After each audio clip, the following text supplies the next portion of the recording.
सप्रेम नमन दोस्तों, मैं आपका स्वागत करता हूँ आपके अपने YouTube channel life is a mystery में। दोस्तों, भारत एक अनेकों धर्मों से बना देश है। यहाँ समय समय पर भांति भांति के नए नए धर्म जन्म लेते रहे।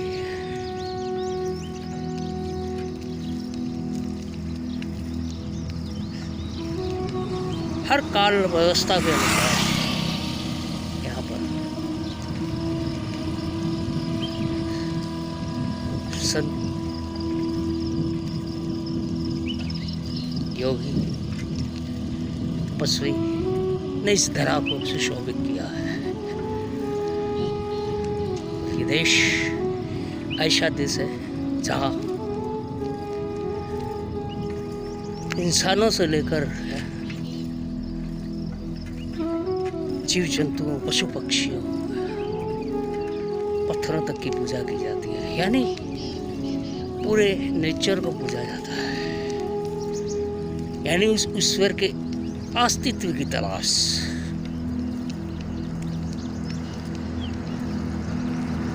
पूरी प्रगति में की जाती है दोस्तों। ये एक अपने तरह में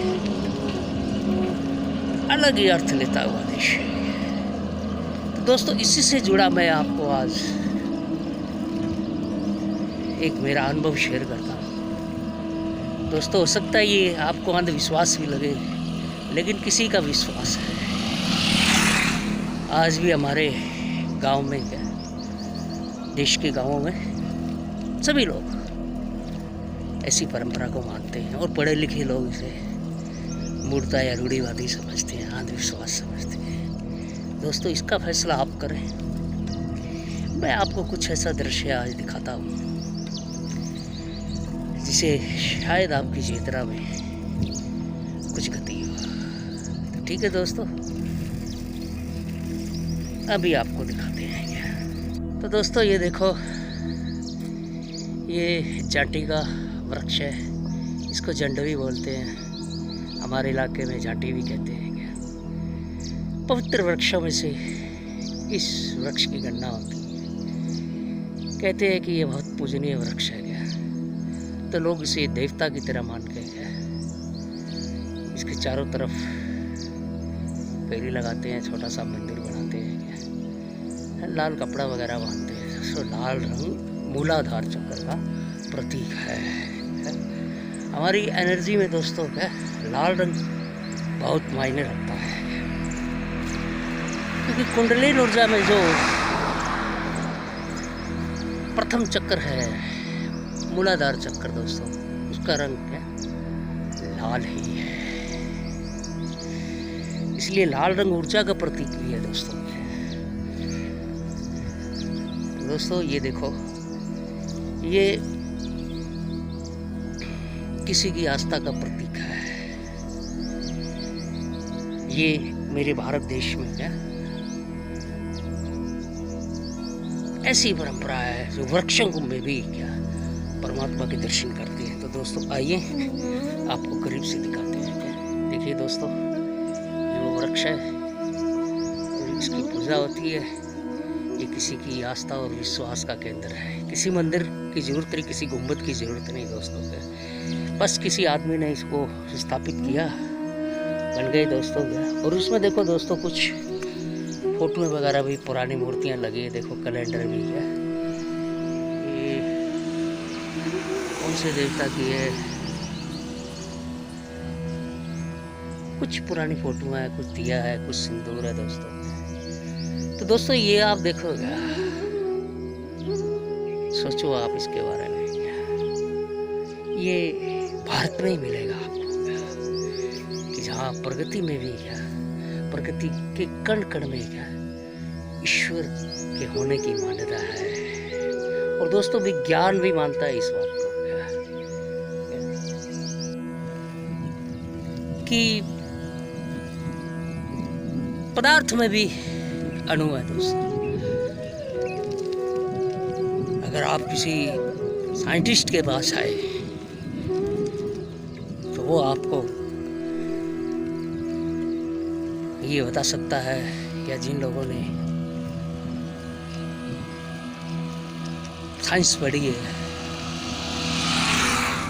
तो दोस्तों इसमें प्रगति के वो तीनों ही तत्व होते हैं क्या, जिसको हमारे धर्म में क्या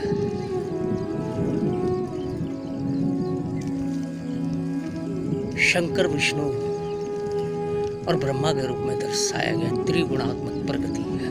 वही पत्थर में छुपा है दोस्तों, इलेक्ट्रॉन, न्यूट्रॉन, पॉजिट्रॉन, ये तीनों ही ऊर्जा दोस्तों, ऋणात्मक, घनात्मक और बिल्कुल न्यूट्रल, ये तीनों ही तत्व पत्थर में छिपे होते हैं, उसके इर्द गिर्द चक्कर लगा रहे होते हैं। पॉजिट्रॉन, इलेक्ट्रॉन है उसके आसे पास। तो इस देश ने पहले ही जाना था क्या कि पत्थर में भी प्राण है, और पत्थर में है तो फिर वृक्षों में भी है। और यहाँ नदियों की पूजा की जाती थी दोस्तों, क्योंकि पंच तत्वों से बना ये समस्त ब्रह्मांड है।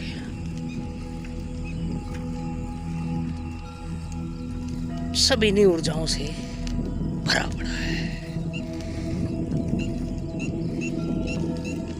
दोस्तों। जाने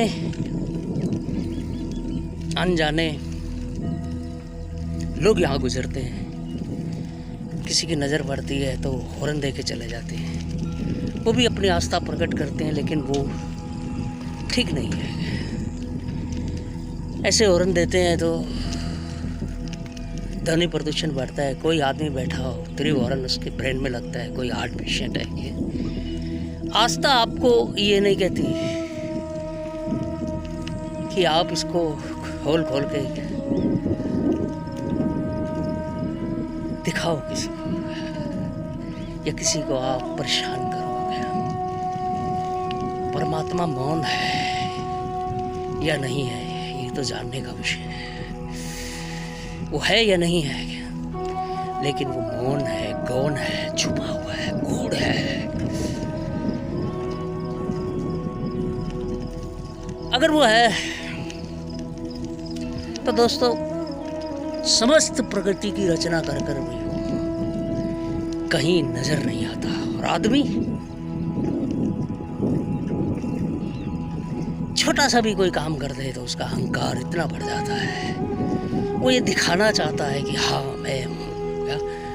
और क्रिएटर जिसने इतनी बड़ी रचना की, वो रचयिता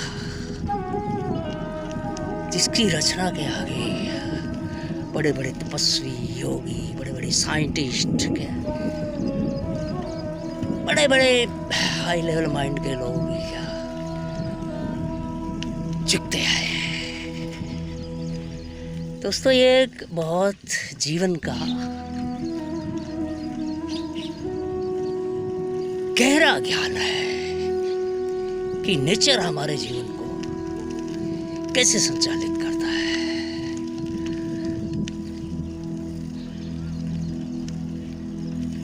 ठीक है दोस्तों, फिर नेक्स्ट टाइम मिलेंगे किसी और नए अनुभव के साथ। आपने मेरी बातों को इतने ध्यान से सुना, उसके लिए मैं अनुग्रहित हुआ और अपने हृदय से स्वागत करता हूँ। फिर किसी यात्रा में मिलेंगे। ठीक, गुड बाय।